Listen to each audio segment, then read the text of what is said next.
Nous avons organisé une enquête auprès de 7000 lycéens que nous avons rencontrés dans 4 grandes académies, l'Académie de Lille, l'Académie de Dijon, l'Académie de Créteil et l'Académie d'Aix-Marseille. Et nous avons rencontré des lycéens de classe de seconde dans des lycées d'enseignement général et d'enseignement technique et professionnel. L'enquête prend en compte trois volets de la radicalité, un volet religieux, un volet politique et un volet culturel.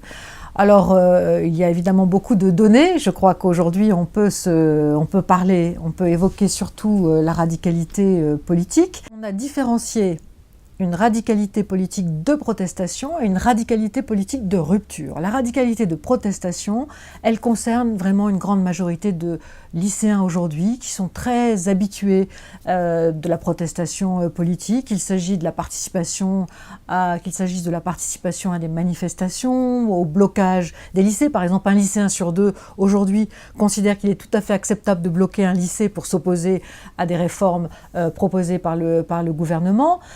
Et cette radicalité de protestation qui aujourd'hui concerne vraiment beaucoup de jeunes, elle n'est pas comparable à ce que l'on a appelé une radicalité de rupture et qui suppose de la part des lycéens une acceptation et une justification de la violence politique et du passage à un acte violent.